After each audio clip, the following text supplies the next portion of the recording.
My name is Katherine Grace. I'm the General Counsel, Company Secretary and Executive Committee member at Stockland, which is a large ASX listed company. Can you just expand on the role that you have there? Absolutely. I should also add I am a practicing solicitor and a member of the Law Society.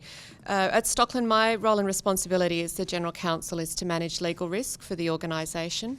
I participate as a member of the Executive Committee with day-to-day management of the organisation. I also have a dotted reporting line to the Chairman of the Board in relation to my role from a corporate governance and reporting perspective.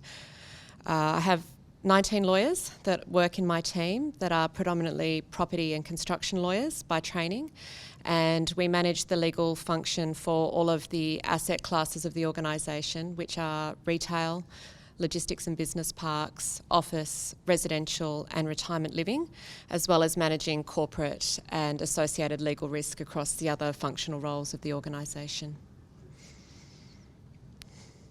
Can you give me or give us an overview of how in your time as in-house counsel, the role of the in-house counsel has changed? Yeah, absolutely. It's been a really interesting progression. I started my in-house career at Multiplex just after it was listed as a finance lawyer. And at that time, we were going back through a trend of bringing lawyers back in-house, so the start of a transition period of rebuilding in-house teams.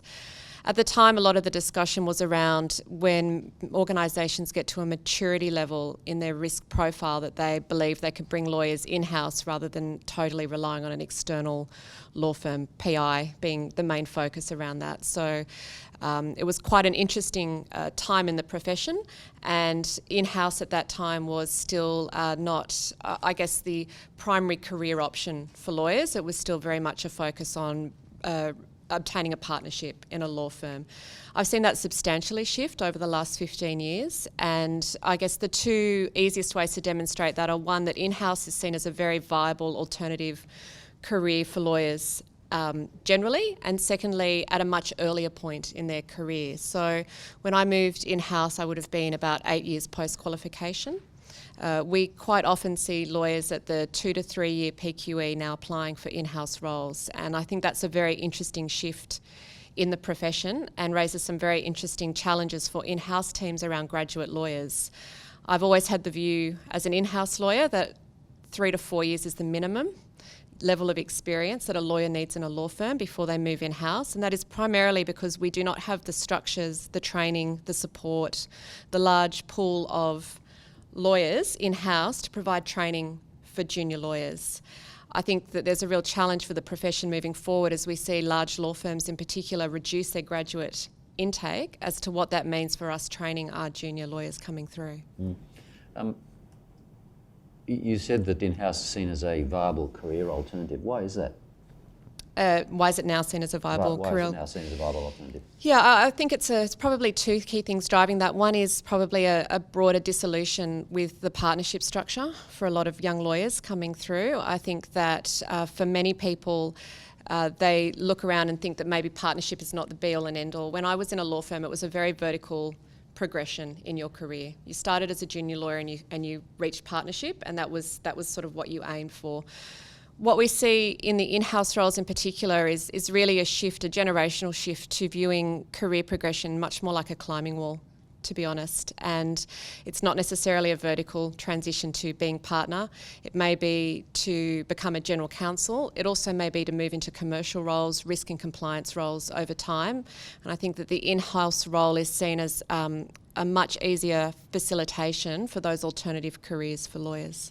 So the in-house lawyer is not pigeonholed and forever to be an in-house lawyer?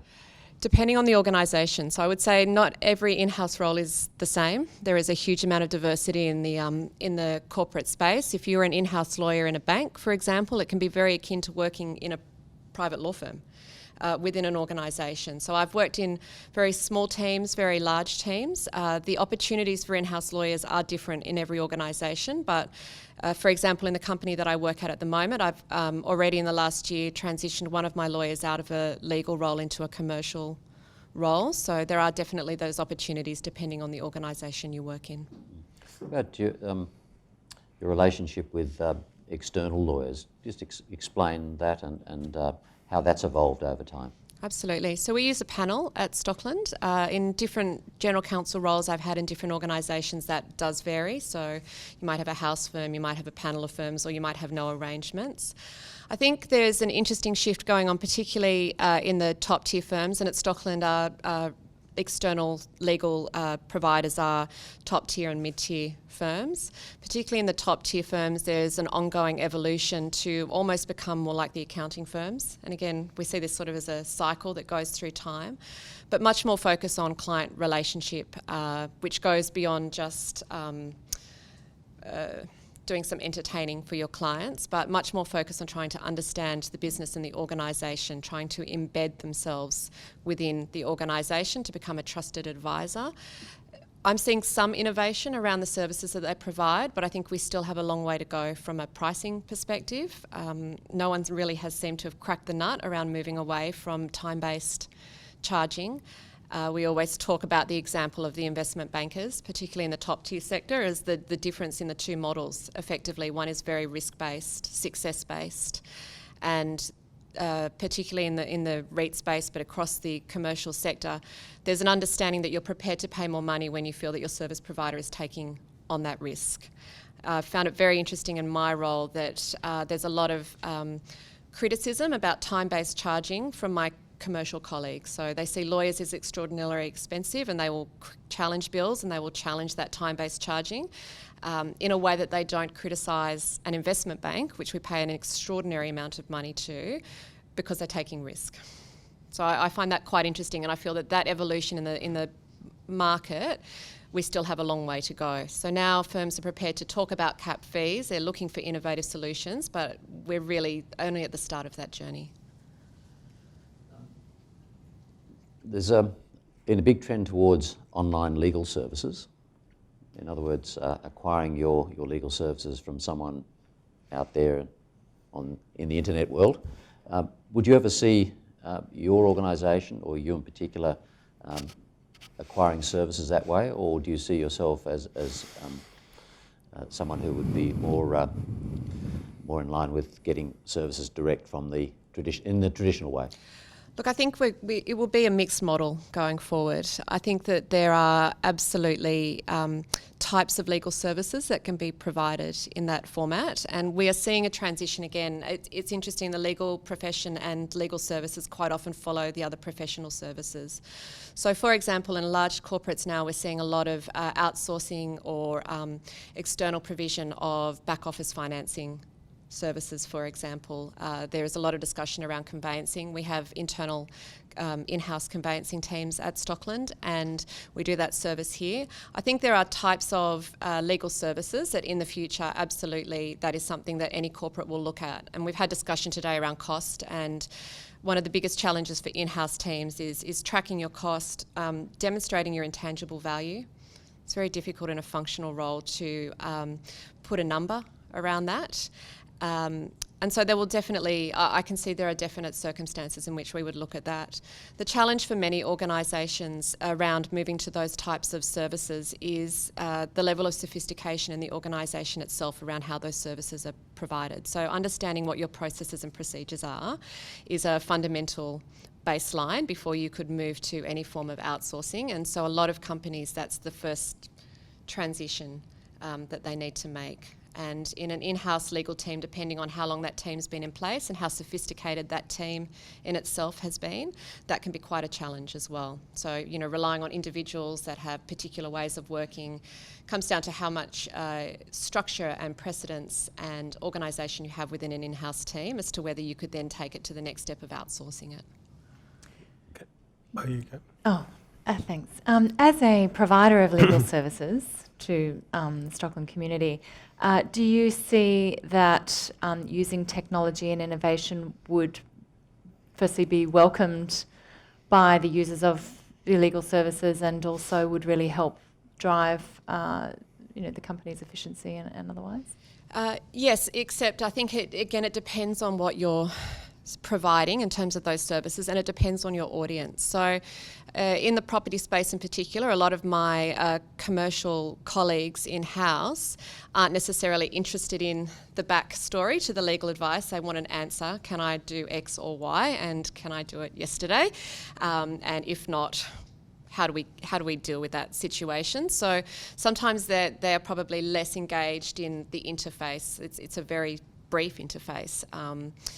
And having said that, some other areas of the organisation I work with, whether that is in tax and finance, being able to provide them with more line of sight in a way that they're more familiar with, which might be through a technology portal, would definitely assist sometimes in that engagement. So it depends a little bit on the audience that you're dealing with. Quick question about pro bono on a different tangent.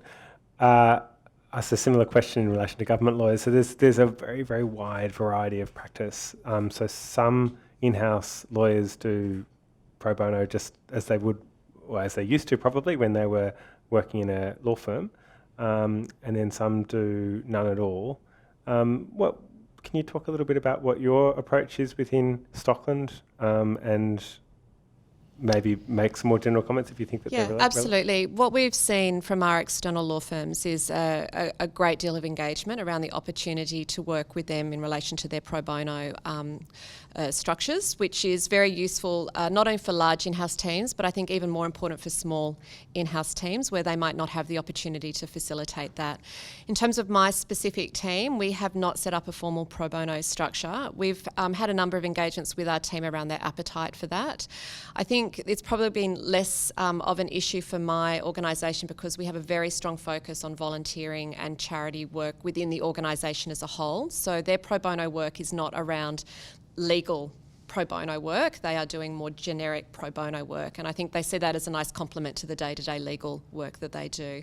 Although technically, actually, as a lawyer, if your obligation to do pro bono work arises by virtue of being part of the legal profession, I guess that other sort of charitable work, while laudable and really important and wonderful, is, I guess, in a different category to a legal practitioner's kind of expectation or obligation to do pro bono. So I just wonder whether does that conversation come up? It does come up, and to be honest, a lot of the discussion is around workload and actual just capacity to be able to manage that. I think the one thing I would say just on the workload point is that it is a very different experience in-house, or at least in my organisation, to a private practice in the sense that our work is consistent and never-ending. So, and I've just actually had 2 lawyers come in from private practice, straight out of private practice, and their observation was there are no peaks and troughs. It is a consistent flow of work in our organisation, and it is a real challenge for us from a work-life balance perspective, and also how we carve out that time